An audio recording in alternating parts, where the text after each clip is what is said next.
O orçamento base zero é um negócio maravilhoso.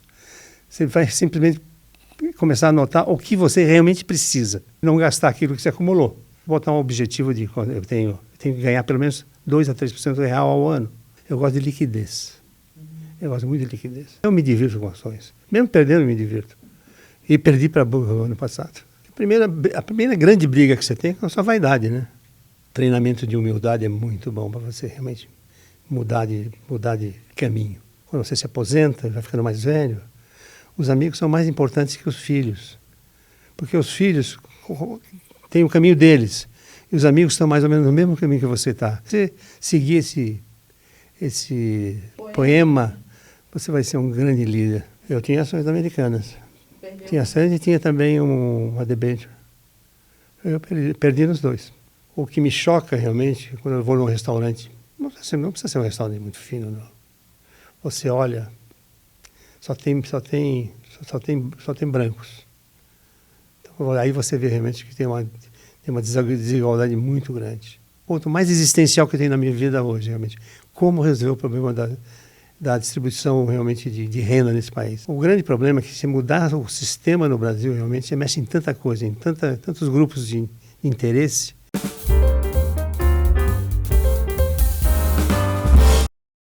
Horácio, aqui no seu livro, que você acaba de lançar, você conta essa carreira que você teve, que foi brilhante.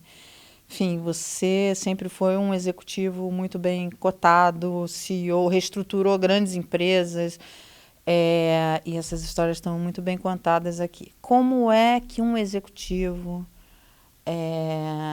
brilhante, reconhecido em várias empresas, pensa em parar? Foi uma carreira de 52 anos, eu li aqui, né? Então, quando é que você pensou em parar? Você pensou em parar? Acho que eu pensei. Eu me lembro de um artigo que eu li há muitos anos atrás, quando estava em Harvard ainda, que para você se preparar realmente para sair, se aposentar, pelo menos 10 anos, você tem que começar a arrumar alguma coisa paralela para seguir. Você sair de um trilho e entrar no outro. Porque parar, você para a sua carreira. Me aposentei, vou fazer o que agora? Não é fácil, não. Então, eu comecei muito antes, eu acho. Eu acho que uma vez você me convidou para fazer uma palestra sobre como acumular dinheiro. Como acumular dinheiro. E eu fiz o título da palestra era Você Quer Ser Milionário? E deu um ibope danado. E eu começo por quem? Para a pessoa mais simples que eu conheci na minha vida, no começo da minha vida, minha mãe. Minha mãe, ela foi, eu até no livro eu digo que ela foi a maior economista que eu vi na minha vida. Porque do nada, ela conseguiu fazer uma família, fazer com 3 filhos formassem na universidade, e os 3 dão muito bem, graças a Deus. E ela começou como empregada doméstica. Então é interessante quando ela fazia o grupinho da família.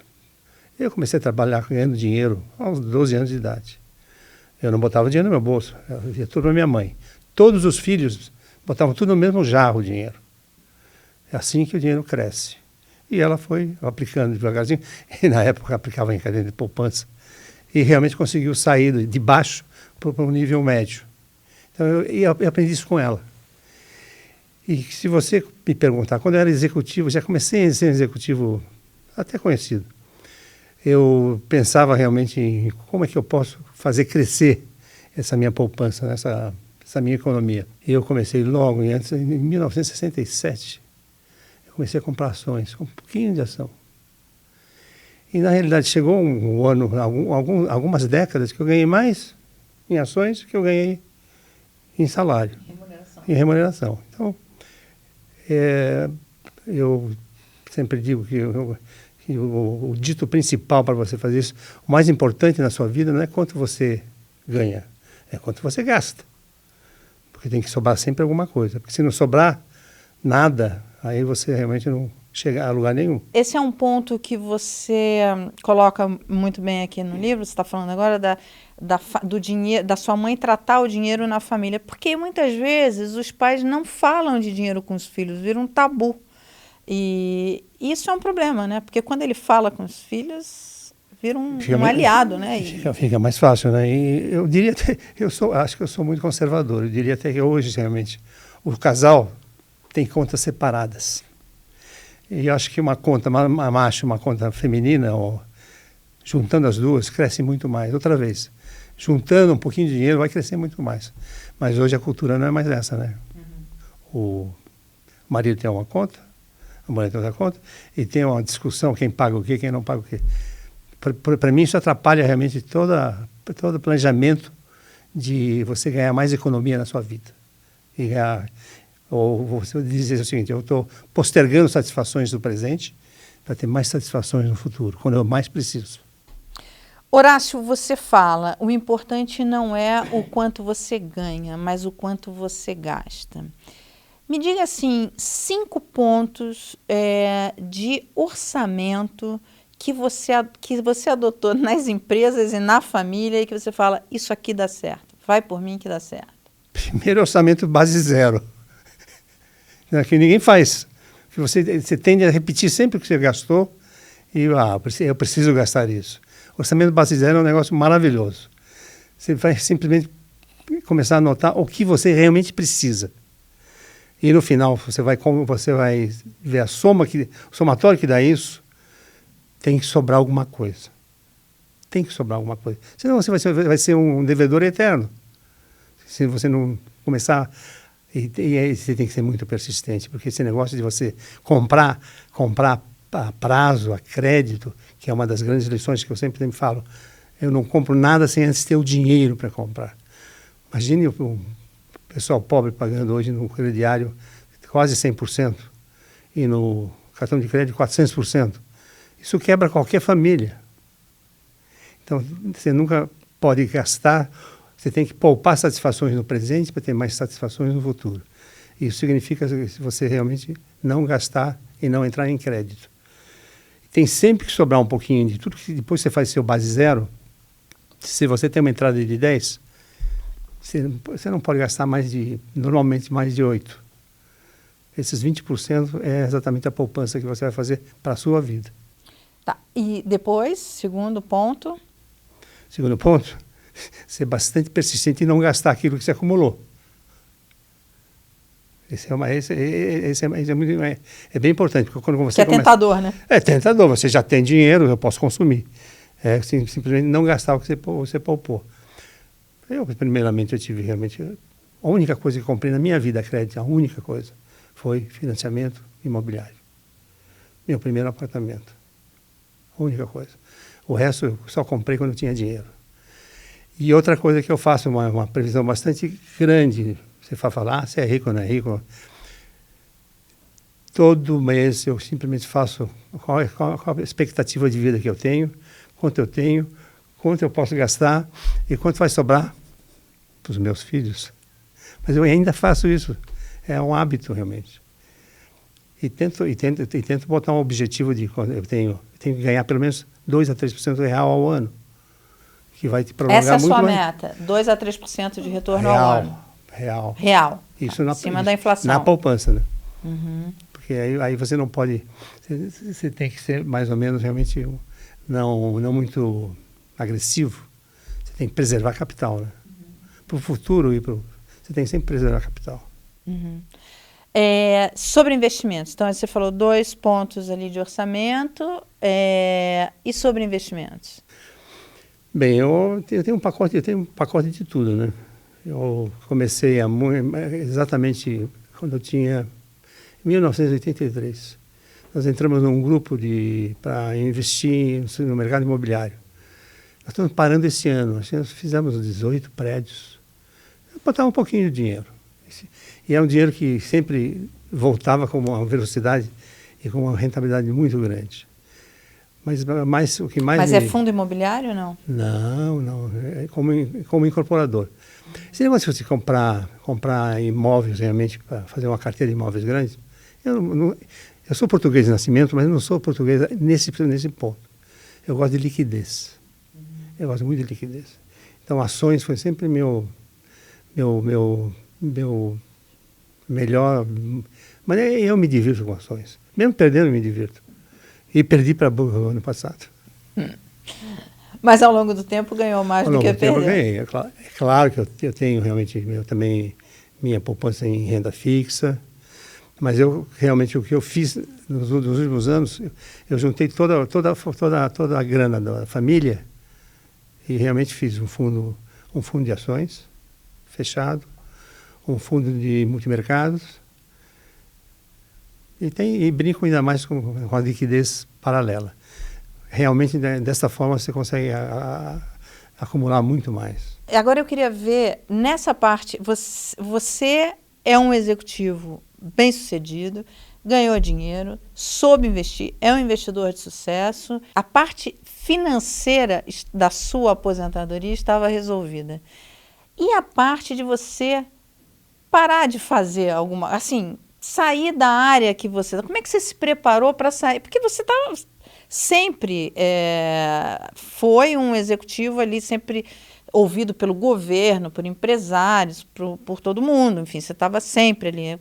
Você pensou em se retirar dessa cena corporativa? Enfim, quando que você pensou nisso? Acho que o principal motivador para eu sair de cena, realmente, está exatamente no capítulo também do livro, que é os riscos que você tem, a insegurança jurídica brasileira. Como é que você se prepara para, enfim, para deixar esses cargos onde você tem dinheiro, tem poder, tem visibilidade? Como é isso? Como é esse processo? A primeira grande briga que você tem é com a sua vaidade, né? É com a sua vaidade. E você tem que ter uma certa humildade realmente que quando você ou você perde o sobrenome corporativo, você vai para casa, aquela enxurrada de ligações que entravam, zero. Alguns amigos te ligam, mas você fica maluco, né? Porque você achava que o Manuel Horácio Francisco da Silva, ele era dono de toda aquela aura de poder. Quando a gente perde o sobrenome corporativo, aí sim, você vai testar sua humildade. Então, eu acho que eu testei a minha humildade várias vezes. Então, eu não senti muito, não. Não fiquei deprimido, inclusive tenho amigos que são mais velhos que eu hoje, perderam os seus empregos em momentos muito cedos da vida deles, eles ficaram deprimidos e não conseguiram voltar. Esse é um problema. Então, o treinamento de humildade é muito bom para você realmente mudar de caminho. E uma hora também você chega com todos esses problemas de insegurança jurídica, você fica cansado. Eu ia contar e falar, mas em 2000... No ano 2000, eu fui bloqueado novamente por uma conta de 2003, da Sharp, trabalhista. Eu tinha saído em 97 da Sharp, não estava lá. Mas isso dá uma dor de cabeça enorme. Então isso começa a preocupar muito realmente. Você começa a preocupar com o futuro, exatamente também. Que riscos mais eu tenho? Aí eu conto um caso também de Sharp que me bloquearam toda a minha vida, com um problema de IPI na zona de Manaus. Em 92, nem pensava em trabalhar na Sharp ainda, mas fiquei um ano inteiro bloqueado. Isso me assustava muito. Então eu achava que eu já tinha feito o que tinha que fazer. No mercado paralelo de imobiliário, eu invisto em corporação e acompanho. Eu escrevi hoje um relatório enorme. Então eu acho que eu me preparei. Quando eu saí, eu estava tranquilo. Além dos investimentos financeiros, você também tem um investimento, o capital social, quer dizer, que são os seus amigos que não estão atrás do sobrenome corporativo. Isso é um investimento também, não é? Isso é um grande investimento, mas é enorme, porque esses vão te ligar realmente. Vão querer estar com você e, como disse, o símbolo da felicidade é o número de relacionamentos reais. Não aquele, eu conheço, ou ele é famoso, mas que relacionamento você realmente guardou na sua vida. Até ontem eu ouvi uma frase que me assustou um pouco, né? Com o tempo, quando você se aposenta, vai ficando mais velho, os amigos são mais importantes que os filhos. Porque os filhos têm o caminho deles, e os amigos estão mais ou menos no mesmo caminho que você está. Então te ligam sempre, e você tem muito mais facilidade de encontrá-los do que os filhos. Eu não concordo com isso, mas dá para pensar. O que você diria, qual o conselho que você daria para executivos jovens que estão ali fazendo sua carreira no mundo corporativo? Bem, nós estamos num Brasil complicado, né? Economia complicada, política complicada, justiça complicada. É difícil falar realmente o seguinte: seja íntegro na sua carreira, o tempo integral. Como tem a poesia do Fernando Pessoa: para ser grande, ser inteiro, ser íntegro. Nada teu exclui, exagera. Você tem que ser você o tempo todo, para que as pessoas te leiam melhor. Né? Ser todo no pouco que fazes, quer dizer, se você não põe o coração naquilo que você não faz bem. É pesado. Então o resultado não é bom.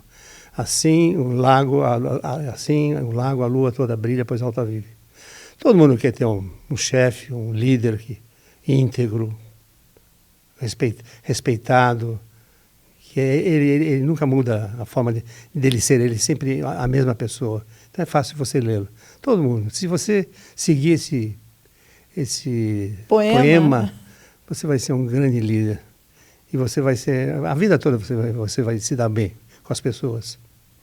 Horácio, agora a gente vai falar sobre a economia atual. Enfim, você tem experiências, você conhece governo, você conhece o mundo corporativo, você conhece os grandes empresários desse país. Eu queria que você fizesse uma análise. Primeiro, vamos falar de Telemar. Você foi sócio de Jorge Paulo Lema. Não fui sócio, não. Fui empregado. Você trabalhou. Fui empregado. Você trabalhou com Jorge Paulo Lema, Beto Sicupira. Inclusive, foi o Beto Sicupira que ligou para você te convidando para assumir Telemar. Foi. Eu li aqui no livro. Como é que você viu o escândalo Americanas? Bem difícil, né? Primeiro, o tamanho do rombo já é um problema difícil de se entender.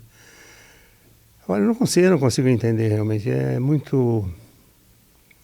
Porque tem que ter tanta gente envolvida nesse problema, nessa crise. Não é crise de uma pessoa mexeu num número ou uma pessoa manipulou alguma coisa. É um sistema. Eu não consigo entender. Desculpa, eu não consigo entender. Se realmente é a responsabilidade do conselho ou dos controladores, eu não consigo ver isso. Eu acho muito complicado. Você tem ações da Americanas? Eu tinha ações da Americanas. Perdeu? Tinha ações e tinha também uma debênture. Eu perdi nos dois. E um mercado que tem é você comprar ações e dívidas estressadas, que é o caso da Americana, que despencou o preço das ações. Você acha que é uma oportunidade de compra? Eu não, porque para se resolver o problema da Americana vai ter que se injetar muito dinheiro. Quem injetar o dinheiro vai diluir todos os pequenininhos que estão lá. Então, eu não compraria. Você zerou a sua posição, Americana? Eu zerei tudo, fiz prejuízo. Fiz o chamado stop loss. Zerou as ações e também as debêntures? As debêntures não ia. Não tem para vender no mercado secundário? Mas e vendeu ou não? Mas o mercado secundário está valendo penny, mas é chamado penny stocks. Não vale nada, quase. Uhum. Mas você acha que recebe algum dia esse debênture? Pelo menos parte? Pelo tamanho do buraco, eu fiz cálculo rapidamente quando estou no... Você está falando de um buraco de 22 bi. 22 bi. Se você pega, quando eu vi, ele tinha mais ou menos quase 12 bilhões de patrimônio. Leva 10 bilhões de patrimônio negativo. Primeiro, quem botar o dinheiro, os 10 bilhões ou 20 bilhões, vai diluir todo mundo. Quer dizer, todo mundo que tem ações não vai valer nada quase, porque ele vai ser diluído. E na renda fixa? Nos títulos, nas debêntures? As debêntures não vão pagar? Possivelmente algum acordo eles vão fazer entre 20% e 30% para pagar a longo prazo. Mas eu não estou acompanhando tão proximamente realmente esse problema. Mas é um problema sério que abalou todo o sistema de crédito brasileiro, né? A confiabilidade das empresas caindo todas para o chão por causa disso daí. E confiabilidade no trio. Jorge Paulo, Beto Sicupira e Marcel Telles. Mas não sei se você se lembra que na semana anterior ao problema que estourou a crise, haviam 12 grandes analistas de bancos simplesmente falando dando compra para americanos, que era muito barato. Eu tenho Eu tenho muita dificuldade de entender isso. Por mais que eu entenda de balanço, por mais que eu dirija empresas, você tem toda a parte da área de auditorias envolvidas, como realmente eles não perceberam nada. Tem o fluxo de caixa, de onde desaparece o fluxo de caixa de 22 bi? E não se percebe nada, é complicado. Não posso fazer nenhuma acusação, nem defender nada, não consigo entender. Sobre a indústria brasileira, quer dizer, a gente vê nos últimos anos o setor industrial brasileiro perdendo participação, enfim, e reduzindo. E você reestruturou grandes indústrias no Brasil. O que falta para o Brasil para retomar os investimentos na indústria? Bem, primeiro precisamos ter realmente um sistema tributário mais confiável. Porque o de hoje é uma loucura. Eu não me lembro com o número de adendos na toda a legislação tributária de ICMS, ICS, ISS. É uma loucura. É uma caixa de fazer loucos. Primeiro, precisamos ter melhor, talvez, que eu também tenho muitas dúvidas sobre essa nova reforma tributária. Talvez realmente se vier um sistema bem mais crível, a área jurídica, judicial também, mais coerentes, porque cada um dá uma interpretação. Para o mesmo problema, você tem várias interpretações. E tem que abrir um pouco a economia brasileira, né? Realmente buscar eficiência. Nós estamos com o crescimento de produtividade abaixo de 1% negativo nos últimos 10 anos. Dessa forma, nós nunca vamos vamos reacender a nossa indústria brasileira. Mas é um problema realmente de risco. Quem tem coragem de falar, não, vou abrir mais a economia brasileira, e não o projeto do PT, né? Eu acho que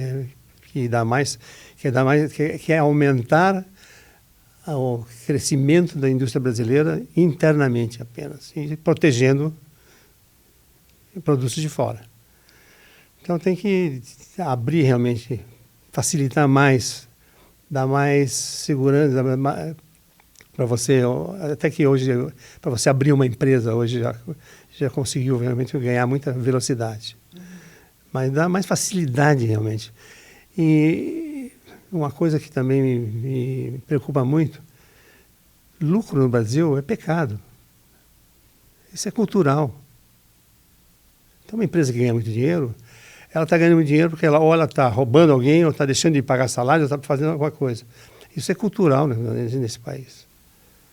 Mas, Horácio, não é porque você tem uma desigualdade de renda muito grande no país? E aí isso fica muito assim, choca as pessoas? Bem, aí você tocou num ponto realmente que é a minha grande dúvida realmente, como esse país vai ser um país mais justo. O que me choca realmente, quando eu vou num restaurante, não precisa ser um restaurante muito fino, não. Você olha, só tem brancos. Então, aí você vê realmente que tem uma desigualdade muito grande.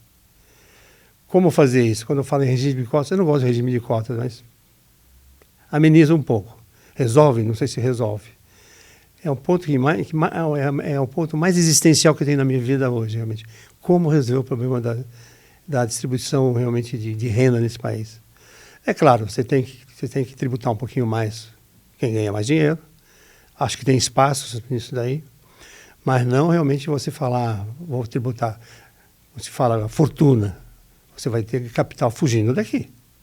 Então tem que ser alguma coisa bem coerente. Essa tributação sobre dividendos, eu acho que já é dada. Agora, quanto vai cair realmente o imposto corporativo, porque você está tributando a distribuição, esse equilíbrio também não sei como fazer. O grande problema é que se mudar o sistema no Brasil, realmente, você mexe em tanta coisa, em tantos grupos de interesse, que você fazer uma coisa bem objetiva não é tão fácil. Porque o político está imbuído em todas essas negociações. Mas eu acho que é um problema que o Brasil precisa resolver, é o problema de diminuir a desigualdade. Para a gente encerrar essa conversa, conselho você daria ao ministro Fernando Haddad? Quem sou eu para dar um conselho para ele? Bem, eu daria um conselho para ele realmente bem mais capitalista, que é exatamente como nós começamos a conversa. Quando a gente fala que quer crescer, progredir na vida, já sempre sobrar algum dinheiro, certo? Então é não gastar mais do que arrecada. Superávit. Se realmente... O grande problema que está pegando hoje não tem superávit, porque ninguém está analisando realmente a qualidade das despesas, né? Só se quer mais renda. Isso é um equilíbrio, então ele tem que buscar esse equilíbrio. E a longo prazo, se você receber mais do que você gasta. Aqui nesse livro eu fiz várias marcações incríveis. Por exemplo, você teve na Telemar. Telemar, qual é a expectativa que você tem? Tem uma pergunta aqui que eu tinha separado para você, que é essa relação, como é a relação de CEOs e acionistas. Porque tem vários episódios aqui no livro muito bons sobre isso. O acionista, quando ele tem algum problema e você precisa fazer um turnaround na empresa, está perdendo dinheiro, ele vai buscar normalmente uma grande empresa de consultoria para fazer um plano. Então você tem um plano bonito, um modelo enorme que vem e coloca na cabeça do CEO e fala, toca, faz andar. Aí o CEO tem que chegar para o nível de baixo e falar, minha gente, vamos tocar isso. Aí vai para baixo, vai vindo. Aí vem de baixo para cima. Como é que se toca isso? Não é?